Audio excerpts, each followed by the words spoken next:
안녕하세요. 저희는 서울시 버스 노선 조정 타당성 평가를 발표할 K버스 타용입니다. 목차는 다음과 같습니다.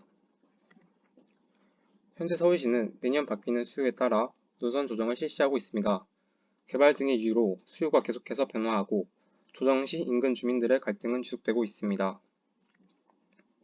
서울시 도시교통본부 버스관리과 보도자료에 따르면 바뀌는 수요에 따라 생기는 승객 과밀과 노선 비효율을 해소하고 또한 자치구, 시민, 운수사의 요청에 의해 노선 조정이 이루어지고 있습니다.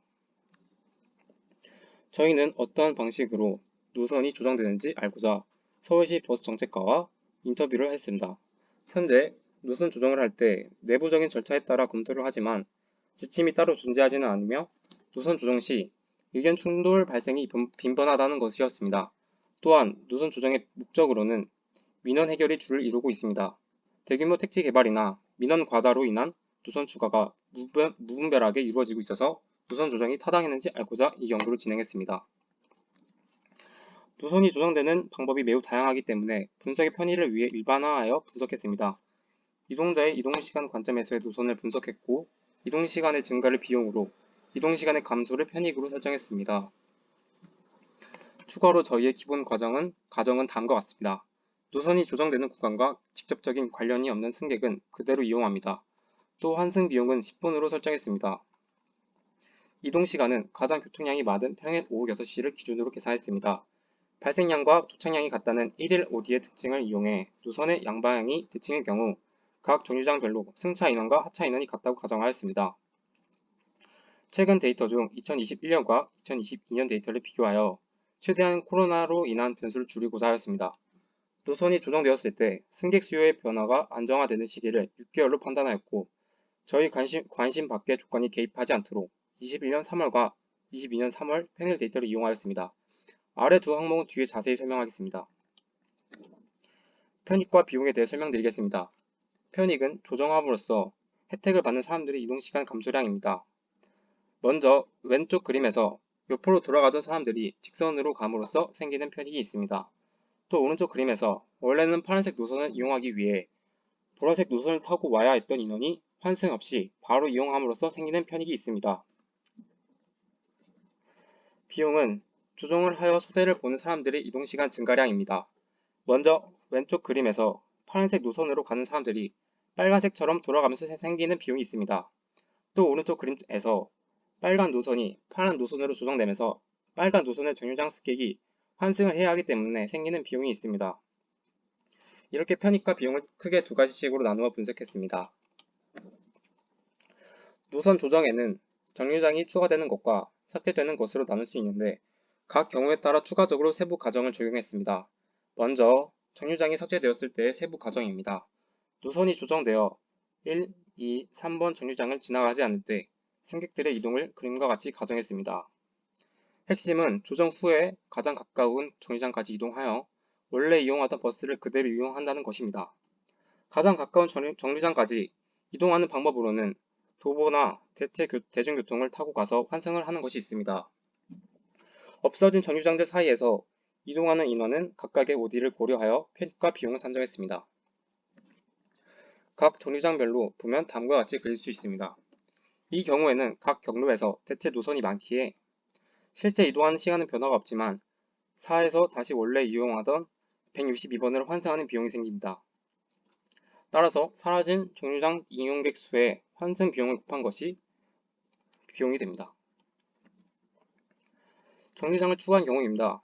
이때 추가된 경로가 닫힌 구간일 때와 열린 구간일 때로 나누었습니다. 다음 그림은 닫힌 구간이 추가된 노선 중 하나인 4312번 노선 예시입니다. 기존 파란색 선만큼만 있던 노선을 빨간색 선이 있는 곳만큼 연장한 노선입니다. 그림 속 A에서 C를 찍고 B를 가는데 15분이 걸립니다.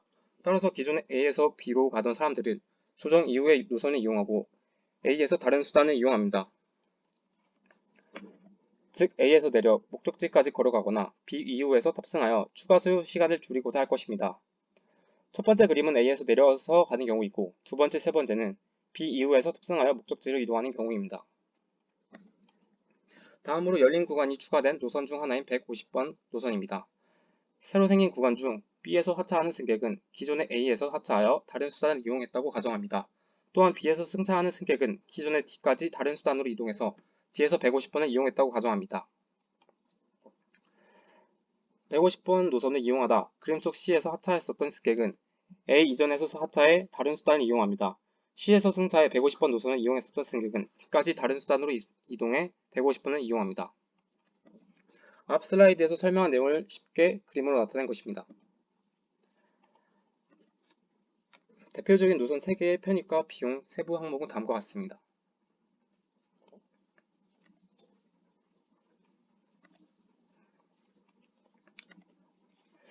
노선의 편익과 비용값은 전체 이용객 수에 영향을 많이 받으므로 노선 간의 비교를 위해서 편익-비용을 해당 노선의 일일 이용객 수로 나누어 주었습니다. 이 값을 노선 조정 효율이라고 하겠습니다. 오른쪽 표는 저희가 분석한 11개의 노선의 노선 조정 효율값입니다.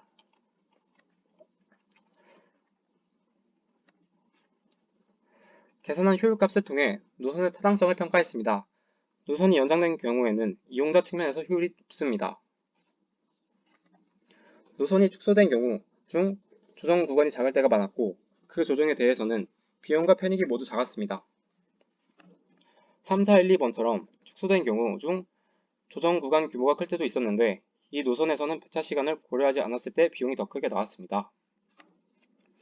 운행 구간이 크게 옮겨지는 경우에는 사라지는 정류장과 새로 생긴 정류장의 수요와 대체 노선 여부에 따라 효율이 결정되었습니다. 저희가 계산한 것에서 편익과 비용은 다음과 같습니다. 추가 배차가 없는 경우에 노선을 연장하면 운행 시간이 증가하고 운행 횟수가 줄어들기에 배차 시간이 감소하고 결국 모든 인원이 손해를 보며 조정 효율이 감소하게 됩니다. 즉, 이용자 측면에서는 노선의 기종점 혹은 회차점에서 추가 연장될 시에 이용자의 이동 시간이 늘지 않기에 대부분의 경우가 혜택을 봅니다.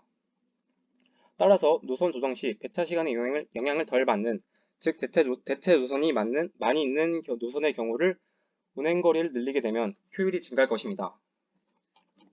노선 조정 시 우선적으로 고려할 사항입니다. 먼저 노선의 중복도가 가장 중요합니다. 대체 노선이 없다면 노선을 조정할 때 비용이 많이 들기 때문입니다. 그 뒤로는 조정된 구간에서의 수요, 운행시간 변화로 인한 배차시간 영향이 있습니다. 노선 축소 및 폐지는 바람직한 방향성이 아니지만 총 운행 대수와 시간은 한정적이기에 위 사항들을 고려하여 노선의 조정과 증감차를 결정하여야 합니다. 연구의 한계에 대해 먼저 말씀드리겠습니다.